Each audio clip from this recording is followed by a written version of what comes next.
Stop. Si vous tradez encore avec des indicateurs retardés, vous êtes la liquidité. Oui, vous n'êtes pas le trader, vous êtes la cible. Chaque fois que vous placez un stop loss au bon endroit, quelqu'un avec plus d'argent que vous sait exactement où il est. Et il vient le chercher. Le marché n'est pas aléatoire, il est conçu pour transférer l'argent des impatients vers les disciplinés, des particuliers vers les institutions. La vraie question n'est pas « pourquoi je perds ?», la vraie question est « pourquoi eux gagnent toujours ?» Aujourd'hui, je vais vous montrer les 6 concepts que les institutions utilisent réellement pour manipuler la structure du marché, capturer la liquidité et entrer avant les grands mouvements. Ce n'est pas du trading classique, ce n'est pas de l'analyse technique basique, c'est la mécanique invisible du marché. Et une fois que vous l'aurez vu, vous ne pourrez plus jamais revenir en arrière. Attention, si vous regardez cette vidéo jusqu'à la fin, votre façon de voir les graphiques va changer définitivement. Maintenant, je vais vous proposer quelque chose de différent. N'aimez pas cette vidéo si vous voulez continuer à trader au hasard, mais si vous voulez vraiment comprendre comment l'argent intelligent pense, abonnez-vous maintenant. Pas pour moi, pour vous. Parce qu'à partir d'aujourd'hui, soit vous devenez le chasseur, soit vous restez la proie. C'est parti, on commence. Structure de marché. Le premier concept que nous devons maîtriser est la structure de marché elle-même. Le marché n'est pas du tout aléatoire. Chaque mouvement que vous voyez sur votre écran peut être décomposé en seulement 2 comportements fondamentaux. Comprendre ces comportements, c'est comme avoir une feuille de route vers où le prix veut aller ensuite. Le premier comportement est la tendance. Cela inclut à la fois les tendances haussières, où le prix fait des plus hauts et des plus bas, et les tendances baissières, où nous voyons des plus hauts plus bas et des plus bas se formant de manière constante. Le deuxième comportement est la consolidation, ces mouvements latéraux agités où le prix semble coincé dans une zone. Voici ce que la plupart des traders ne réalisent pas. Ces phases fonctionnent ensemble comme un cycle continu. Le prix passe des tendances baissières aux tendances haussières, aux consolidations et vice-versa, accumulant constamment de la liquidité et des ordres institutionnels en cours de route. Le prix a besoin de consolider entre les mouvements de tendance majeure. C'est pendant ces phases de consolidation que le smart money se positionne pour le prochain grand mouvement. Quand vous ouvrez votre plateforme de trading, la toute première question que vous devriez vous poser n'est pas « où devrais-je acheter » ou « où devrais-je vendre ?» La question est « est-ce que le marché est actuellement en tendance haussière, en tendance baissière ou en consolidation ?» Si vous vous trompez là-dessus, vous vous retrouverez à lutter contre le flux institutionnel. Si vous avez raison, vous commencerez à trader avec le smart money au lieu de contre lui. Maintenant, laissez-moi vous montrer à quoi ressemble une tendance haussière idéale sur vos graphiques. Dans un scénario haussier parfait, vous verrez le prix former de manière constante des plus hauts et des plus bas plus hauts. Chaque fois que le prix casse un plus haut précédent, cela vous dit que la pression acheteuse est encore dominante. La tendance haussière continue tant que le prix se maintient au-dessus des plus bas majeurs. Une tendance haussière se termine au moment où le prix casse un de ses plus bas majeurs vers le bas. Ce n'est pas juste un petit retracement dont nous parlons. C'est une cassure structurelle complète qui signale que le caractère entier du marché a changé. Chaque fois que le prix casse un plus haut majeur vers le haut, quelque chose d'incroyable se produit. Vous obtenez ce que nous appelons une cassure de structure, et cela crée une zone de demande associée à cette vague de BOS. Apprendre à identifier ces plus hauts et plus bas majeurs valides devient absolument crucial, parce que cela vous permet de détecter des signaux de retournement de tendance ou de continuation avant qu'ils ne se produisent. Voici la réalité que la plupart des manuels ne vous diront pas. Il est extrêmement rare de trouver une tendance haussière sur le marché réel qui reflète ces exemples parfaits de manuels. Le prix ne se comporte pas avec ce genre de précision mathématique. Les mouvements réels du marché sont beaucoup plus complexes et dynamiques. Cela nous amène à ce que j'appelle la structure de marché réaliste. C'est ce que vous verrez réellement sur vos graphiques jour après jour. Laissez-moi vous guider exactement sur la façon de naviguer dans ces scénarios plus complexes comme un trader professionnel. Imaginez ceci, le prix a été en hausse et casse soudainement les plus hauts précédents vers le haut. Maintenant vient la question à $1 million. Comment identifiez-vous quels plus hauts et plus bas sont réellement des structures majeures par rapport au simple bruit interne ? Regardez le côté gauche de votre structure. Vous remarquerez que le prix a connu un mouvement haussier jusqu'à ce qu'il commence à retracer.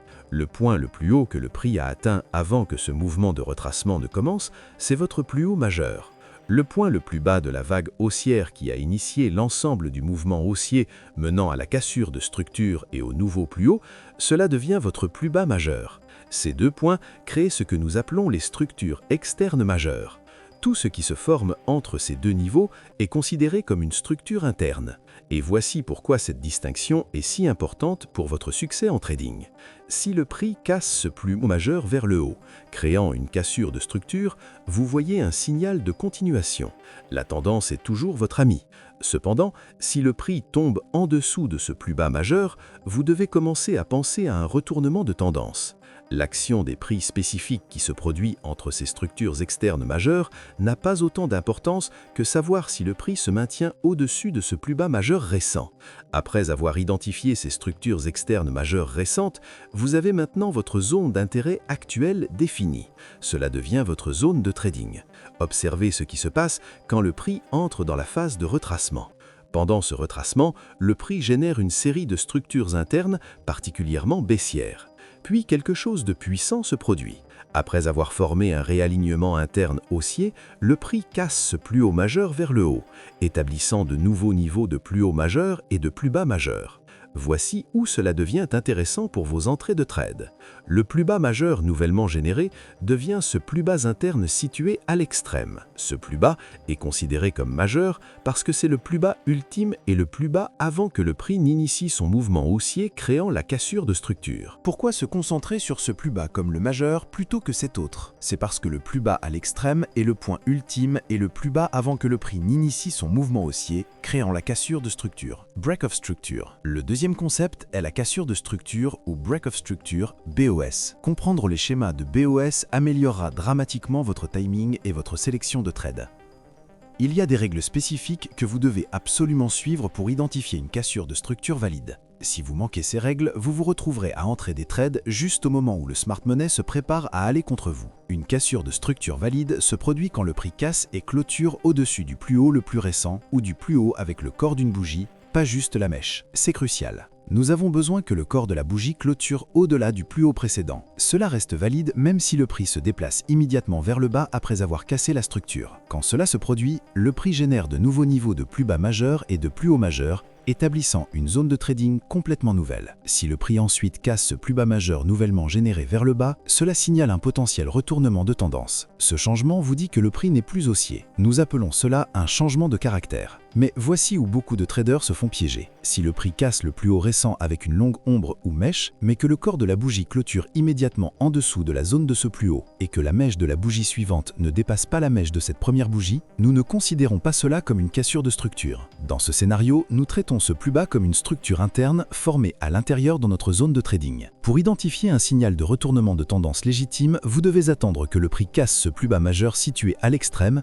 pas le plus haut interne supérieur. Laissez-moi vous montrer un autre scénario qui crée des opportunités de trading fantastiques. Si le prix casse le plus haut récent avec une mèche et que le corps de la première bougie clôture en dessous de la zone du plus haut, mais ensuite la mèche de la bougie suivante dépasse la mèche de cette première bougie, maintenant nous pouvons considérer cela comme une cassure de structure haussière valide. Quand cela se produit, vous avez un plus haut majeur et un plus bas majeur nouvellement formés définissant votre zone de trading mise à jour. L'action de prix interne au sein de cette zone ne dicte pas vos décisions de trading. Tant que le prix reste au-dessus de votre plus bas majeur nouvellement généré, vous êtes toujours dans un environnement de marché haussier. Le seul moment où vous devriez considérer un signal de retournement de tendance valide est quand le prix casse ce plus bas nouvellement formé vers le bas. Cela crée ce que nous appelons un schéma de changement de caractère valide. Et c'est le troisième concept que chaque trader professionnel doit comprendre. CHOCH, le changement de caractère ou change of character, est là où la plupart des traders particuliers perdent leur argent parce qu'ils ne comprennent pas la différence entre les signaux valides et invalides. Laissez-moi vous montrer exactement comment identifier les schémas de changement de caractère légitimes comme le font les traders institutionnels. Pour identifier un changement de caractère valide, comme d'habitude, vous devez d'abord déterminer la direction générale du marché. Sommes-nous dans une tendance haussière ou baissière ? Une fois que vous avez établi cela, vous devez mettre en évidence les points de cassure de structure valide. Dans un scénario haussier, imaginez le prix créant une série de cassures de structure valide. Le plus bas et le plus haut de votre première cassure haussière valide de BOS représentent vos structures majeures. Rappelez-vous, toute action de prix se formant entre ces deux structures est considérée comme un mouvement interne. Les schémas de changement de caractère viennent en deux types distincts, mineur et majeur. Chaque fois que le prix casse n'importe quel plus bas interne, cela crée un changement de caractère mineur. Voici ce que vous devez comprendre. Un changement de caractère mineur seul ne peut pas être considéré comme un signe de changement de structure de marché. C'est là que d'innombrables traders débutants perdent leur argent. Ils voient un changement de caractère mineur et pensent immédiatement que la phase haussière est terminée. Ils croient que c'est le moment parfait pour vendre à découvert. Ces traders placent typiquement leur stop-loss juste au-dessus du plus haut interne, s'attendant à ce que le prix continue vers le bas. Mais voici ce qui se passe réellement. Le prix fait un bref retracement et continue ensuite son mouvement haussier, détruisant complètement les stop-loss de ces traders vendeurs.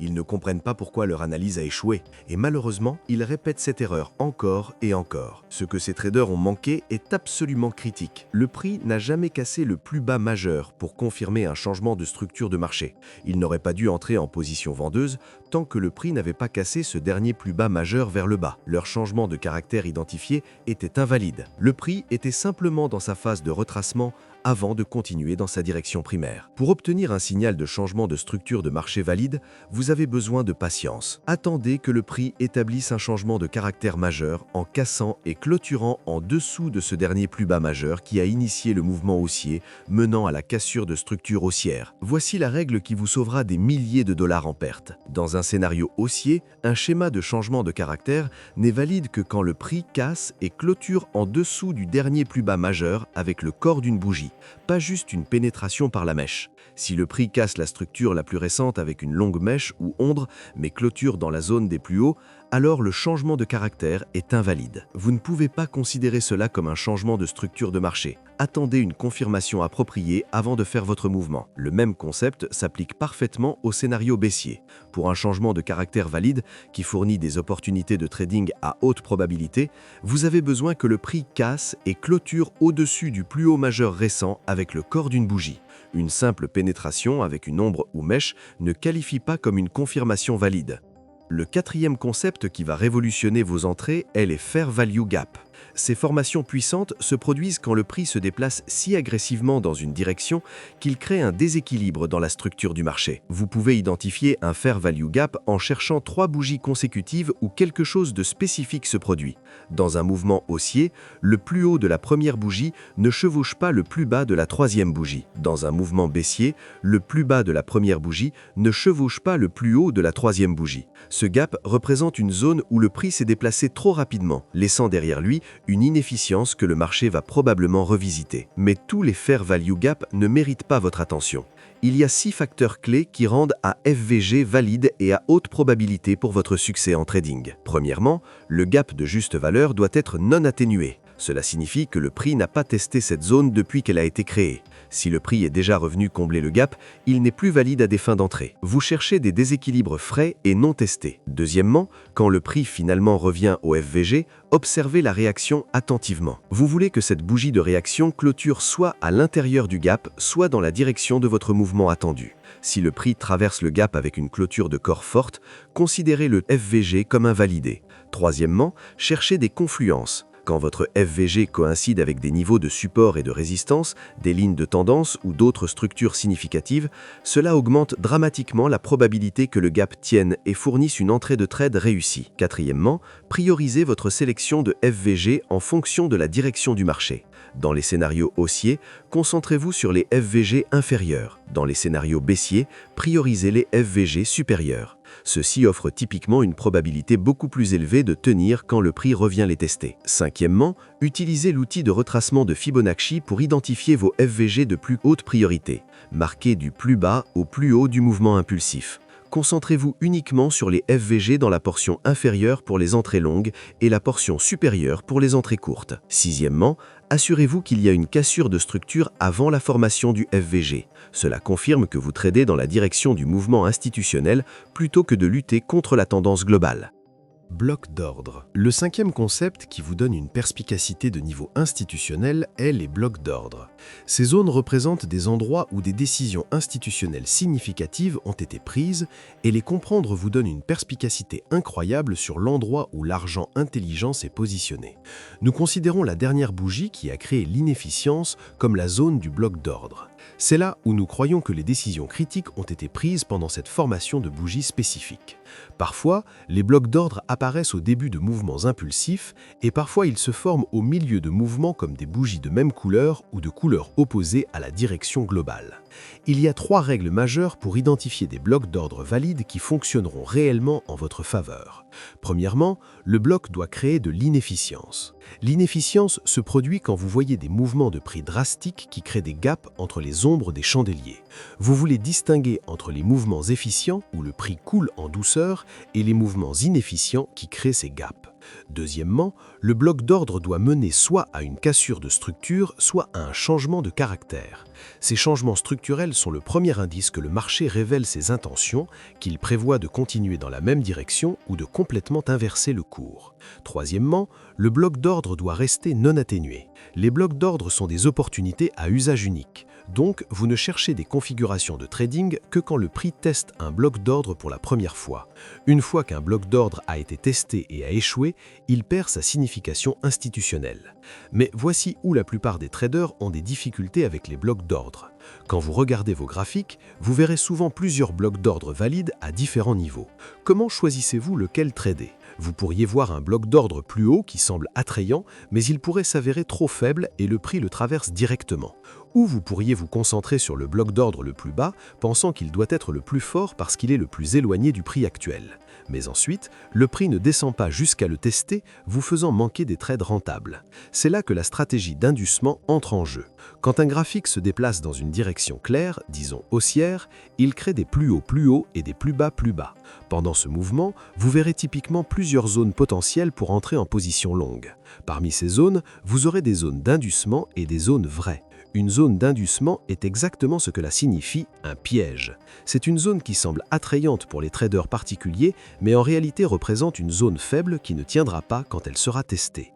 La clé pour identifier les zones d'inducement se résume à 2 facteurs critiques, la liquidité et le déséquilibre. Un déséquilibre est une région de prix qui n'a pas été testée. Ici, nous voyons un déséquilibre en dessous de la zone inférieure. Le prix veut naturellement revenir et tester ces gaps à cause de la liquidité.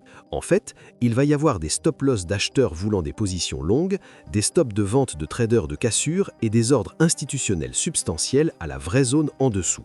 Nous savons que c'est institutionnel parce que les mouvements majeurs proviennent de ces zones. Laissez-moi vous montrer un exemple réel. Voici une tendance haussière simple avec des plus hauts et des plus bas plus bas.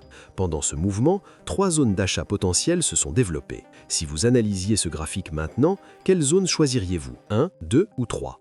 J'élimine immédiatement la zone 1 parce qu'il y a une zone non testée en dessous. Le prix va traverser la zone 1 pour atteindre ce gap en faisant notre zone piège. Cela laisse les zones 2 et 3. Vous pourriez penser que c'est la zone 3, elle est la plus basse, donc probablement la plus forte, et il y a une zone non testée en dessous que le prix veut combler. Mais vous auriez tort à propos de la zone 3. Voici ce que la plupart des traders manquent. Le prix a formé un plus bas ici, puis un plus haut plus haut. Après avoir reculé pour créer un plus bas plus haut, le prix a tenté de casser le plus haut précédent, mais a à peine réussi une petite pénétration par mèche. Cela signifie que la zone 3 n'a pas fourni assez de puissance d'achat pour une cassure convaincante. Cependant, la zone 2 a réellement généré la pression institutionnelle nécessaire pour traverser la résistance de manière convaincante. La zone inférieure n'est pas aussi puissante qu'elle ne paraît. La zone du milieu représente la vraie accumulation institutionnelle. Maintenant, nous éliminons la zone 3 et nous nous concentrons sur la zone fiable. Nous voulons que le prix casse la zone piège, ajoutant une liquidité significative au marché. Après avoir cassé la zone piège, nous attendons que le prix atteigne notre vraie zone. Passez à une unité de temps inférieure d'1 heure à 15 minutes pour la confirmation d'entrée. Attendez une cassure de structure montrant un changement de momentum baissier à haussier. Voilà notre signal. Ensuite, attendez que le prix se déplace vers un déséquilibre. Voici cette région, c'est là que nous entrons. Retournez à l'unité de temps supérieure, placez le stop-loss en dessous du plus bas récent, objectif de profit au plus haut précédent. Laissez le trade se développer. Juste comme ça, un trade gagnant. Le 6e et dernier concept qui complète votre boîte à outils professionnelle est la compréhension de la liquidité et de l'inducement. Chaque mouvement de marché suit le même cycle en 4 phases, encore et encore. La phase d'accumulation se produit quand le prix se déplace latéralement en bas, tandis que l'argent intelligent accumule tranquillement des positions. La phase de hausse commence quand le prix sort de la zone et commence à faire des plus hauts et des plus bas plus hauts. C'est la phase de tendance, où l'argent le plus facile est gagné. La phase de distribution se produit quand le prix se déplace latéralement en haut, tandis que l'argent intelligent vend dans la force. Finalement, la phase de baisse se produit quand le prix casse vers le bas et commence à créer des plus hauts plus bas et des plus bas, commençant la tendance baissière avant que le cycle entier ne se répète. Juste avant que les mouvements majeurs ne commencent, l'argent intelligent crée des pièges à travers des balayages de liquidités. Avant que la phase d'accumulation ne se termine, vous verrez un ressort se produire. C'est une fausse cassure en dessous du support. Un piège de liquidité conçu pour secouer les vendeurs avant que la tendance haussière ne commence. Avant que la phase de distribution ne se termine, une poussée vers le haut se produit, une fausse cassure au-dessus de la résistance qui balaie les plus hauts et piège les acheteurs tardifs. Mais qu'est-ce que la liquidité ? La liquidité représente le capital accumulé ou les ordres en attente substantielle qui nécessitent une exécution. Les marchés doivent collecter cette liquidité pour générer un momentum directionnel. Pour survivre en tant que trader rentable et éviter des pertes dévastatrices, vous devez identifier avec précision les zones d'accumulation de liquidité sur vos graphiques. Vous pouvez localiser la liquidité en dessous des plus bas égaux et des plus bas de swing, au-dessus des plus hauts égaux et des plus hauts de swing, en dessous ou au-dessus de lignes de tendance ou canaux dynamiques, et en dessous ou au-dessus des blocs d'ordre. Maintenant, examinons l'inducement, le mécanisme que les institutions utilisent pour extraire l'argent des comptes particuliers. L'inducement se produit à des niveaux de prix spécifiques où les traders croient que les conditions sont parfaites pour entrer des trades basés sur leur analyse et leur système de trading. Les banques centrales et les grandes institutions exploitent ces schémas comportementaux prévisibles pour attirer les traders particuliers dans des positions perdantes. Où ces scénarios d'inducement se développent-ils typiquement? Le plus souvent au bloc d'ordre, au niveau de support et résistance, au plus haut et plus bas de swing et aux lignes de tendance. Commençons par l'inducement des blocs d'ordre. Comme je l'ai expliqué plus tôt quand nous avons couvert les blocs d'ordre, ceux-ci représentent des zones cruciales d'offre et de demande où le prix reverse potentiellement de direction au contact. Ces blocs contiennent de nombreux ordres d'achat et de vente en faisant des points d'inducement naturels où les traders sont attirés dans le marché. Voici un exemple parfait. Le prix casse la structure de marché récente vers le haut et crée ce bloc d'ordre haussier. Les traders commencent immédiatement à chercher des positions longues en plaçant des ordres d'achat dans cette zone parce qu'elle semble être une zone de retournement à haute probabilité. Mais remarquez ce qui se passe réellement. Le prix ignore complètement ce bloc d'ordre haussier. La zone s'avère invalide et fait échouer tous les traders qui lui faisaient confiance. Cela devient un scénario d'inducement classique. Nous voyons un autre bloc d'ordre positionné plus bas sur le graphique. Encore une fois, le prix ne montre aucun respect pour ce niveau, le rendant invalide, et un autre piège d'inducement qui attrape des traders non méfiants. Comme je l'ai expliqué en discutant la méthode de sélection de zone puissance, la clé est d'apprendre à distinguer entre les blocs d'ordre valides que les institutions défendront versus les blocs d'inducement conçus pour piéger l'argent des particuliers. Les niveaux de support et résistance créent un autre scénario d'inducement fréquent. Tous les traders voient ces niveaux comme des points où le prix devrait reverser sa direction et respecter ses limites chaque fois que le prix revient les tester. Cette pensée prévisible fait des traders des faciles pour l'inducement. Voici une zone de support majeure où le prix a été rejeté plusieurs fois précédemment. Les traders sont induits dans des positions chaque fois que le prix approche cette zone, espérant un autre rebond haussier.